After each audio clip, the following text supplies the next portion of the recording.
Good evening বন্ধুরা, আপনারা রয়েছেন আপনাদেরই চ্যানেল মর্নিং সোজ দ্য ডের সাথে। আমি রয়েছি শুভ ভৌমিক। আজ আমরা বেরিয়ে পড়েছি পুজো পরিক্রমার দ্বিতীয় দিনে। ভাবাই যাচ্ছে না যে এখানেও আমরা দ্বিতীয় তৃতীয় দিন আমরা ঘুরতে পারবো, বাট এনিহাও আমরা বেরিয়ে পড়েছি। আজ আমরা যাচ্ছি ব্রামিংহামের মধ্যেই একটা মণ্ডপ, Nabarun Hindu Bengali cultural association, যেটা 1976 চালু হয় পুজো, এবং ভাবতে পারছেন এটা 49 সালের পুজো। চলুন দেখা যাক, এখানে আরও অনেক কিছু রয়েছে, দেখানো যাক। আজকে এসেছি নবারুণ পুজো প্যান্ডেলে। এখানে আজকে আমরা সেকেন্ড ডে পুজো পরিক্রমাতে বেরিয়েছি। আগের দিনের মতো আমাদের পুরো বাঙালি ফ্যামিলিদের নিয়ে বেরিয়েছি। তো এই পুজোটার স্পেশাল হলো এখানের যে পুজোর যে ভাইবস সত্যি অসাধারণ। যদি বাড়ির কাছে হতো মেবি প্রতিদিনই হয়তো সন্ধ্যাবেলায় এসে বসলে মনটা খুবই ভালো লাগতো, বাট এনিহাও একটু দূরে, তাই একদিনই আসতে পেরেছি। তো খুবই আনন্দ হলো, আর খাওয়া দাওয়ারও খুব ভালো ছিল, খুবই সুন্দর হলো। বিশেষ করে এখানকার মানুষজনের যে আন্তরিকতা, সেটা ভোলার নয়। খুবই ভালো লাগলো, খুবই।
মায়ের আশীর্বাদে আর সবার আন্তরিকতাতে এনাদের খাবারের টেস্ট যা হয়ে উঠেছে তা সত্যি বলার নয়।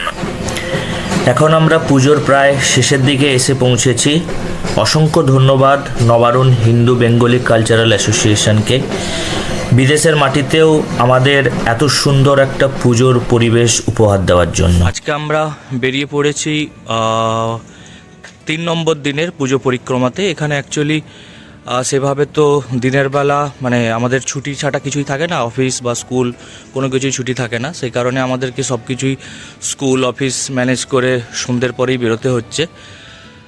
তো আজকে আমরা একটা নতুন পুজো প্যান্ডেলে যাব। চলুন দেখা যাক এখানে আমরা কি কি দেখতে পাই, সব কিছু।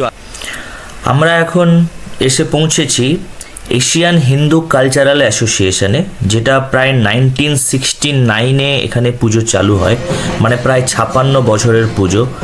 বুঝতে পারছেন কত বছর ধরে এনারা এখানে পুজো করে যাচ্ছেন। সত্যি এটা ভাববার বিষয়।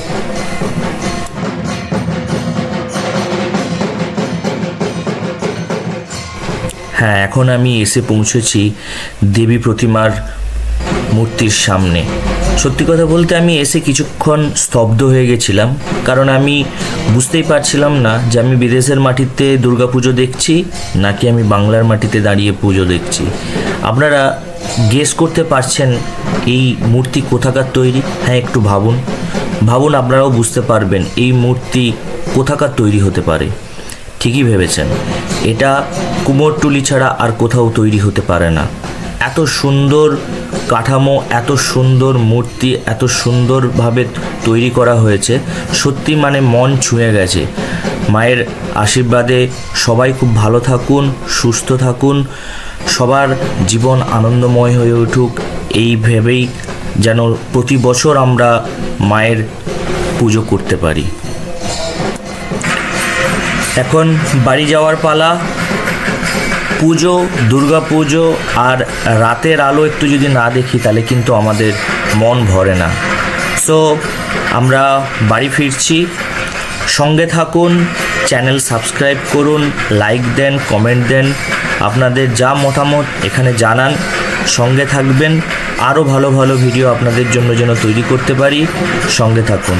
ধন্যবাদ, অসংখ্য ধন্যবাদ ভিডিওটি দেখার জন্য। অনেক শেয়ার করুন, কমেন্ট করুন এবং লাইক করুন।